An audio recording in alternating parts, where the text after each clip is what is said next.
Hi friends, welcome to my channel explore ప్రపంచం. ఇప్పుడు మనం ఎక్కడున్నాం తెలుసా? ఇండియాలో ఉన్నాం. ఇండియాకి ఎందుకు వచ్చాను ఏంటనేది ఫుల్ వీడియో చూస్తే మీకు అర్థమవుతుంది. సరేనండి. అసలు అబ్రాడ్స్ నుంచి ఇంటికి వస్తున్నట్టయితే కొంచెం చాలా జాగ్రత్తగా ఉండండి. ఎందుకంటే చెన్నై ఎయిర్పోర్ట్లో చాలా స్ట్రిక్ట్గా ఉంది రూల్స్ అనేవి. ఇప్పుడు ఇండియా నుంచి దుబాయ్కి వెళ్తున్నారా, మీ హ్యాండ్లో అనేది అన్ని డాక్యుమెంట్స్ కూడా తీసుకుని వెళ్ళండి. ఇమిగ్రేషన్ అనేది చాలా టఫ్గా ఉంటుంది. మళ్ళీ తర్వాత ఏమవుతుందంటే మనం రిటర్న్ వచ్చినప్పుడు కూడా ఇమిగ్రేషన్ కంప్లీట్ అయిపోద్ది. ఇమిగ్రేషన్ అయిపోయాక కూడా సపరేట్గా మనల్ని పిలిచి ఏ పర్పస్ మీద వెళ్ళావు, ఎందుకు వెళ్ళావు, ఏంటి, అక్కడ ఏమన్నా వర్క్ చేస్తున్నావా అని సపరేట్గా కూడా క్వశ్చన్స్ అడుగుతున్నారు. కొంచెం వచ్చిన వాళ్ళు అదిని కొంచెం జాగ్రత్తగా ఉండండి. మళ్ళీ గోల్డ్ ఏమన్నా తీసుకొని వచ్చావా ఇవన్నీ అడుగుతున్నారు. అవి వచ్చినప్పుడు అనేది కొంచెం జాగ్రత్తగా చూసుకొని రండి. ఇది నా అడ్వైజ్. తర్వాత ఏంటంటే నేను ఎందుకు ఇండియాకి వచ్చానంటే నా వీసా అనేది అయిపోయిందండి. 2 ఇయర్స్ వీసా. మళ్ళీ ఇప్పుడు న్యూగా వీసా అనేది అప్లై చేస్తున్నారు. ఆ వీసా అప్లై చేయడానికి 1 మంత్ టైం పడుతుంది. ఇప్పుడు రూల్స్ అన్నీ మారిపోయాయి కదా, అప్పుడులా రూల్స్ ఏమీ లేవు. ఈ 1 ఇప్పుడు మంత్ 1 టైం మంత్ తీసుకొని అప్పుడు మళ్ళీ వెళ్తాను. మళ్ళీ అక్కడ నార్మల్గా హెల్త్ చెకప్ ఇవన్నీ అక్కడే అవుతాయి. ఈ 1.5 మంత్ వరకు మా విలేజ్ వీడియోస్ అనేది మీకు వస్తాయి.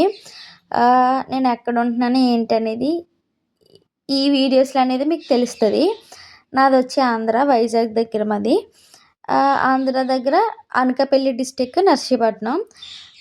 నర్సీపట్నం అనేది ఇప్పుడు మేము చేసే వీడియోస్ అన్నీ నర్సీపట్నంలోనే నుంచి వస్తాయి మీకు వీడియోస్ అవిని. ఈ 1 మంత్ను ఆ తర్వాత 1 మంత్ తర్వాత నేను మళ్ళీ దుబాయ్కి అనేది వెళ్ళిపోతా. అక్కడి నుంచి దుబాయ్ వీడియోస్ అనేది వస్తాయి. ఈ 1 మంత్ మా నర్సీపట్నం వీడియోస్ అనేవి వస్తాయి. తప్పకుండా చూడండి. అలానే ఇంకోటి ఏంటంటే నా ఛానల్ చూస్తున్నారు కానీ సబ్స్క్రైబ్ చేయట్లేదు, అలానే లైక్ చేయట్లేదు, షేర్ చేయట్లేదు. మర్చిపోకండి లైక్ చేసి షేర్ చేయండి, అలానే మీ ఫ్రెండ్స్ అందరికీ.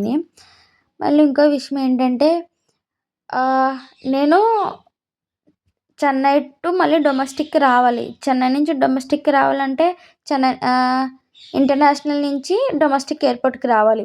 అంటే చెన్నై టు వైజాగ్. ఇప్పుడు చెన్నై టు వైజాగ్ వచ్చినప్పుడు కూడా వైజాగ్లో కూడా ఇప్పుడు వైజాగ్ అనేది కదా, వైజాగ్ చెన్నైలో అయితే డొమెస్టిక్లో కూడా చాలా స్ట్రిక్ట్గా ఉన్నాయి. సెక్యూరిటీ చెక్ అయిపోయిన తర్వాత కూడా మళ్ళీ సేమ్ ప్రాసెస్. మళ్ళీ ఫ్లైట్ లోపలికి వెళ్తున్నప్పుడు కూడా మళ్ళీ సేమ్ అలానే రిపీట్ అవుతూ ఉంది. మళ్ళీ చెక్ చేశారు బ్యాగ్స్ అవన్నీ. ల్యాప్టాప్ తీసి పెట్టి అయితే చాలా చిరాకుగా ఉంటుంది అందరికీ. మళ్ళీ తర్వాత ఏంటంటే దుబాయ్లో అయితే అలా కాదు. నార్మల్గా ఇమిగ్రేషన్ కంప్లీట్ అయిపోతే తర్వాత సెక్యూరిటీ చెక్లో ఒక ల్యాప్టాప్ ఒకటే తీయమంటారు. ఇంకేమి ల్యాప్టాప్ ఏమన్నా ఉందా అని అడుగుతారు. ల్యాప్టాప్ ఒకటే తీయమంటారు. ఆ ల్యాప్టాప్ తీసి మళ్ళీ మన బ్యాగ్లో పెట్టేసుకుంటే ఇంక అయిపోయినట్టే అక్కడిది సెక్యూరిటీ చెక్. ఇక్కడ అలా కాదు. మన ఇండియాలోని మన చెన్నై ఎయిర్పోర్ట్లో అయితే ఒక 3 సెక్యూరిటీ చెక్స్ ఉంటాయి. ఇక్కడ ఇంటర్నేషనల్ ఒక 3 ఉంటుంది.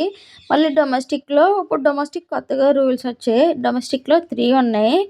ఎయిర్పోర్ట్ లోపలికి వెళ్ళినప్పుడు కూడా ఎయిర్పోర్ట్ లోపలికి వెళ్ళినప్పుడు ఒక సెక్యూరిటీ చెక్ ఉంటుంది. మళ్ళీ మన బ్యాగ్ చెక్ చేస్తారు, స్కాన్ చేసుకుంటుంది, అప్పుడు ఒక సెక్యూరిటీ. మళ్ళీ తర్వాత అలానే ఫ్లైట్ లోపలికి వెళ్ళినప్పుడు ఒక సెక్యూరిటీ చెక్ ఉంటుంది. ఎవరన్నా వెళ్ళబోతుంటే అబ్రాడ్స్ కదా, వెళ్ళబోతుంటే కొంచెం జాగ్రత్తగా అనేది ఉండండి. మరీ ముఖ్యంగా దుబాయ్కి వెళ్ళబోతున్నారంటే కొంచెం జాగ్రత్తగా ఉండండి. ఎందుకంటే అప్పుడులా లేవు రూల్స్ అనేవి, చాలా స్ట్రిక్ట్ చేశారు రూల్స్ అనేది.